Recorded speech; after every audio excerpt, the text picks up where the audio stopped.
इस वीडियो में हम देखेंगे कि हमने इक्वेशन दे दी होती है तो हमने स्क्वायर कैसे कंप्लीट करना है। स्क्वायर कंप्लीट करने का यहाँ पर आपको तरीका सिखाया जाएगा। यहाँ पर देखिए एक्स स्क्वायर प्लस 10x-4 दिया हुआ है, ठीक है। तो आपके पास जो फार्मूला होता है वो a plus B whole square is equal to A square plus 2ab plus B square की फॉर्म होती है, ठीक है। तो इसका स्क्वायर कंप्लीट करने के लिए क्या प्रोसेस करेंगे, सबसे पहले आपने क्या कंसीडर करना है कि जो आपके पास फर्स्ट टर्म है, जो हमारे पास यहाँ पर एक्स स्क्वायर है और फिर आपके पास प्लस 10x है। तो मैं क्या करूँगी कि जो चेक करूँगी जो मेरी फ़र्स्ट टर्म है वो किसी का होल स्क्वायर बन रही है। तो वो मैंने एक जहन में अपना फार्मूला जो है वो आपने जहन में रखना है। अगर तो फार्मूला आपको याद है, ये फार्मूला बल्कि याद करना ज़्यादा ज़रूरी है, आपके फिंगर टिप्स पर होना चाहिए कि a plus B whole square क्या होता है। फर्स्ट टर्म का होल स्क्वायर होता है 2 टाइम फर्स्ट टर्म, फिर सेकंड टर्म और फिर सेकंड टर्म का होल स्क्वायर होता है, ठीक है।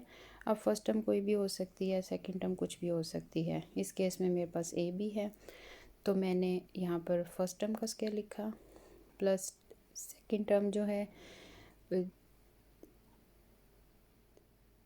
बाज़ का ये भी फार्मूला होता है A square plus B square plus 2ab की फॉर्म में भी लिखा होता है, ठीक है। तो आप बेशक इसको A square plus 2ab plus B square लिख लें या A square plus B square plus 2ab लिख लें, एक ही बात है, क्योंकि ये हमारे पास बीच में इसके प्लस का साइन है तो हम आगे पीछे लिख सकते हैं, ठीक है। अब जो मेरी गिवन इक्वेशन है उसमें मैं चेक करूँगी कि फ़र्स्ट टर्म किसी चीज़ का होल स्क्वायर है तो वो एक्स का होल स्क्वायर है। फिर मैं +2 फार्मूले वाला लिखूँगी। फर्स्ट टर्म जो है वो एक्स है, मैं उससे मल्टीप्लाई कर दूँगी। सेकंड टर्म मुझे नहीं पता, ठीक है, मैं उसको ब्लैंक छोड़ दूँगी, खाली छोड़ दूँगी।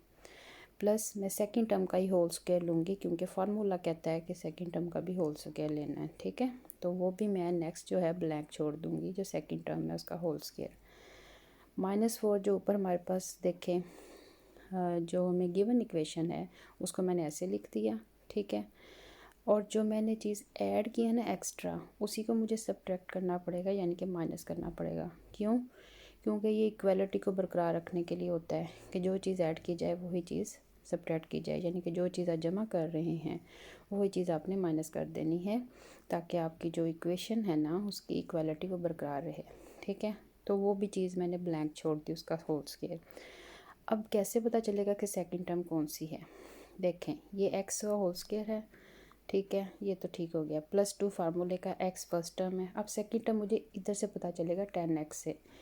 मैंने इस चीज़ को 2x को 10x बनाना है, तो मैं 2x को 10x कैसे बना सकती हूँ?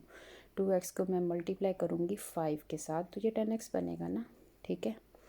ये 10x मुझे बताएगा कि यहाँ क्या सेकंड टर्म आएगी।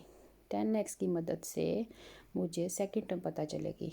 मेरे पास 2x है, मुझे 10x चाहिए तो मैं 5 से मल्टीप्लाई करूँगी तो 10x बन गया, ठीक है। और फार्मूला क्या कहता है, उसी का सेकंड टर्म का होल स्क्वायर लिखो, ठीक है।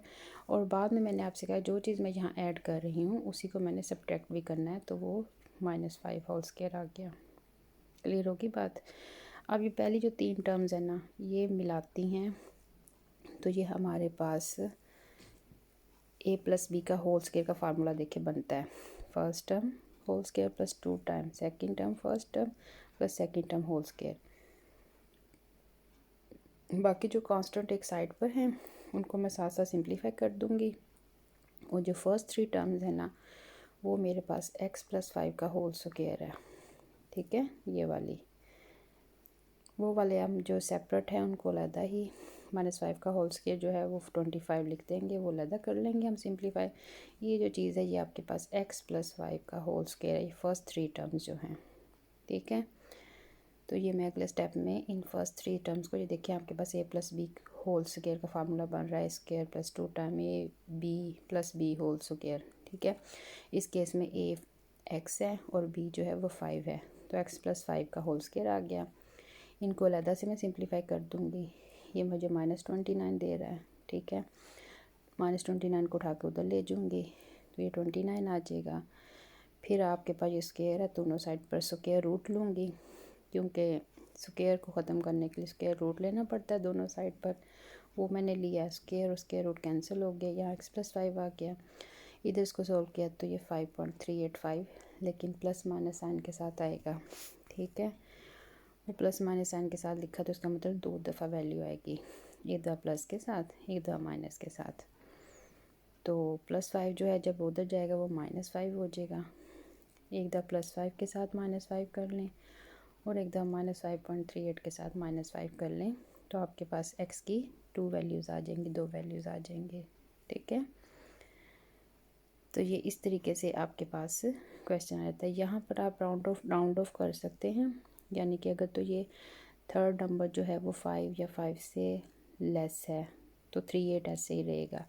लेकिन अगर आपके पास आखिरी नंबर जो है डिजिट जो है वो 5 से बड़ा हो तो इसको राउंड ऑफ करके 5.39 आ जाता है। लेकिन इस केस में चूँकि ये 5 है तो ये एज इट इज़ रहेगा, ठीक है, 5.38 ही रहेगा। इसको राउंड ऑफ भी कर सकते हैं, ये राउंड ऑफ का भी तरीका आपको पता होगा। इसका रूल होता है, वो रूल मैंने अप्लाई किया है। तो चूँकि लास्ट डिजिट 5 है, 5.385, तो चूँकि 5 है तो इसलिए ये मैंने राउंड ऑफ किया और 5.38 रह गया। अब एक दफ़ा मैंने आपको बोला है प्लस के साथ कर लें और एक दफ़ा माइनस के साथ कर दें, तो ये आपके पास 2 वैल्यूज़ आ जाएंगी x की, ठीक है।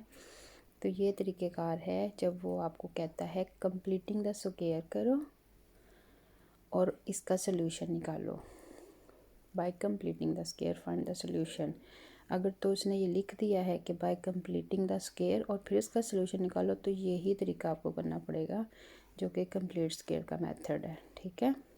लेकिन अगर उसने वैसे कह दिया फाइंड द सलूशन तो फिर आप किसी और तरीके से भी कर सकते हैं। लेकिन अगर यहाँ मेंशन कर दिया है बाय कंप्लीटिंग द स्क्वायर तो फिर आपको ये सारा तरीका करना पड़ेगा और इसी के मार्क्स मिलेंगे। दूसरा तरीका अगर आप करती हैं या करते हैं तो वो फिर मार्क्स आपको नहीं मिलते, ठीक है। तो क्वेश्चन को आपने अच्छी तरह रीड करना है कि वो क्या कह रहा है कि क्वेश्चन को सॉल्व कैसे करना है, ठीक है। और ये फार्मूला भी जो है ये आपने याद रखना है, a+b का होल स्क्वायर है। और ये देखें फर्स्ट 2 टर्म्स में मैंने formula by completing the square apply किया है, और किस तरह किया है मैंने आपको बता दिया है कि फ़र्स्ट टर्म किसी का होल स्क्वायर बनती है, देखें +2 वो फार्मूला लगाएं और second term first term x लिखें, सेकंड टर्म इसकी मदद से पता चलेगा क्या है, क्योंकि मुझे यहाँ 2x है और मुझे चाहिए 10x, तो इसका मतलब मैं 5 से मल्टीप्लाई करूँगी इसको और उसी 5 का मैं स्क्वायर ले लूँगी और उसी 5 स्क्वायर को मैं माइनस भी करूँगी, ताकि मेरी जो इक्वेशन की इक्वालिटी है ना वो बरकरार रहे। जो चीज़ भी इक्वेशन में आप ऐड करते हो, मैथ्स का रूल है वही चीज़ आपने सब्ट्रैक्ट भी करनी है, ताकि वो एक किस्म का कैंसिल हो जाए और आपके पास इक्वेशन वैसे की वैसे ही रहे। उसके बाद कॉन्स्टेंट्स वगैरह को आपने खुद ही सॉल्व कर लेना है। कंप्लीट द स्क्वायर हो गया हमारे पास, यहाँ से पता चल गया कि ये x+5 का होल स्क्वायर है, और इधर मैंने उसको जो सब्ट्रैक्ट किया है कांस्टेंट है उनको अलग मैंने सॉल्व किया है। तो ये सॉल्यूशन आपके पास है। इस तरीके से आप इजीली क्वेश्चन को सॉल्व कर लेंगे। फर्स्ट 2 जो हैं टर्म्स वो आपको मदद करेंगी कंप्लीट स्क्वायर करने में, ठीक है। और बाकी जो मैथ्स का प्रोसेस है कि जो चीज़ ऐड करनी है वो सब्ट्रैक्ट करनी वो हमने कर ली, ये आपके पास सॉल्यूशन आ जाएगा। ये फार्मूला अपने ज़हन